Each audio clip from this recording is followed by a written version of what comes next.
राजस्थान के 3 बार मुख्यमंत्री रहे और कांग्रेस के दिग्गज नेता अशोक गहलोत विधानसभा चुनाव के करीब 1.5 साल बाद पहली बार सियासी दौरे पर निकले। शुक्रवार और शनिवार को पूर्वी राजस्थान के अपने 2 दिवसीय दौरे के दौरान गहलोत ने न केवल अपना शक्ति प्रदर्शन दिखाया बल्कि लोगों के बीच उनकी लोकप्रियता का उदाहरण भी पेश कर दिया। दिलचस्प यह है कि पूर्व मुख्यमंत्री ने अपने सियासी दौरे की शुरुआत के लिए पूर्वी राजस्थान को चुना, जो पूर्व डिप्टी सीएम सचिन पायलट और मुख्यमंत्री भजनलाल शर्मा का गढ़ माना जाता है। पायलट और गहलोत के बीच की अदावत जग जाहिर है। दोनों एक दूसरे को फूटी आंख नहीं सुहाते। जयपुर के बस्सी, सिकंदरा, दौसा, महवा, भरतपुर में जिस तरह से पूर्व मुख्यमंत्री का जगह जगह रास्ते में स्वागत में कार्यकर्ताओं और समर्थकों की भीड़ उमड़ी, उससे गहलोत समर्थक खेमा भी खुश नजर आ रहा है।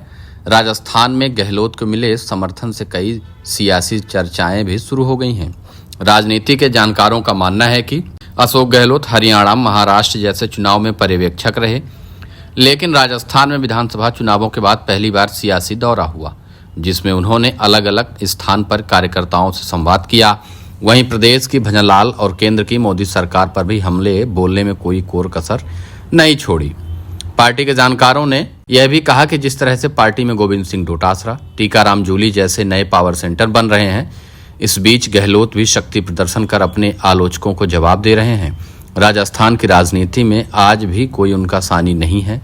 कहीं न कहीं इन सियासी दौरों के जरिए गहलोत पार्टी हाईकमान को भी संदेश दे रहे हैं कि राजस्थान में तो आज भी वह कांग्रेस के सबसे लोकप्रिय चेहरे हैं। गहलोत को नजदीक से जानने वाले नेताओं का कहना है कि अशोक गहलोत अगर अचानक सक्रिय मोड पर आ जाएं तो इससे अंदाजा लगाया जा सकता है कि उन्हें संगठन में कोई बड़ी भूमिका तो नहीं मिल रही। वह पिछले 1.5 साल से ज्यादातर अपने घर में ही रहे। 1-2 बार जोधपुर गए हैं, वो भी केवल पारिवारिक कार्यक्रमों में शामिल होकर जयपुर लौट आए। इधर कांग्रेस गलियारों में चर्चा है कि गहलोत पार्टी में सबसे बड़ा ओबीसी चेहरा है। खासकर हिंदी भाषी राज्यों में उनकी लोकप्रियता काफी है। ऐसे में पार्टी हाईकमान उनकी इस लोकप्रियता का लाभ लेने के लिए कोई बड़ी जिम्मेदारी संगठन में देगा क्या?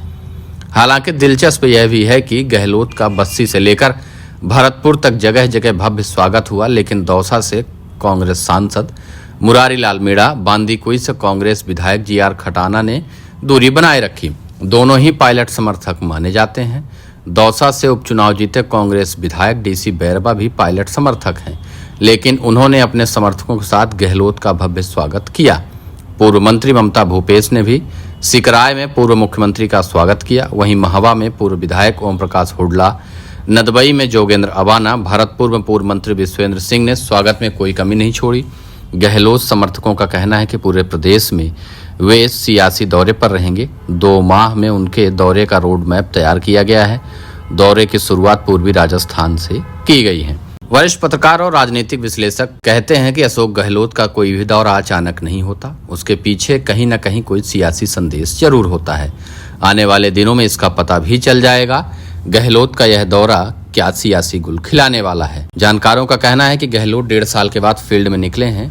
इसके सियासी मायने जरूर निकल रहे हैं। जिस तरह से उन्होंने अपने सियासी दौरे के लिए दौसा और भरतपुर को चुना है, उससे भी आने वाले दिनों में गहलोत और पायलट कैंप के बीच खींचतान और देखने को मिल सकती है। अशोक गहलोत के सामने लगातार इस बात की चुनौती बनती जा रही थी कि सचिन पायलट, टीकाराम जूली और गोविंद सिंह डोटासरा, ये 3 नेता राजस्थान कांग्रेस में एक छत्र राज कर रहे हैं।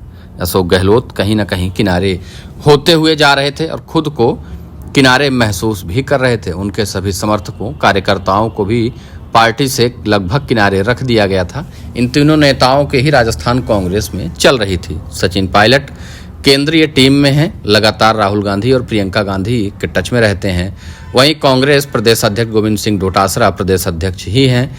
गोविंद सिंह और टीकाराम जूली नेता प्रतिपक्ष हैं, जिसकी वजह से ये तीनों नेता कांग्रेस के हाईकमान से लगातार टच में रहते हैं, जिसकी वजह से इनकी पहुंच और इनकी सारी बातें दिल्ली तक पहुंच रही हैं। इन सब कारणों से अशोक गहलोत लगातार खुद को असहज महसूस कर रहे थे।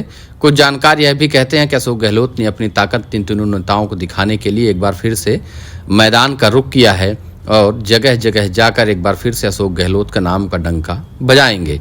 अशोक गहलोत निकाय चुनाव से पहले फिर से सक्रिय हुए हैं, जिसकी वजह से अब इन तीनों नेताओं के समर्थकों में भी खलबली मच रही है कि आखिरकार अशोक गहलोत अचानक से सक्रिय क्यों हो गए।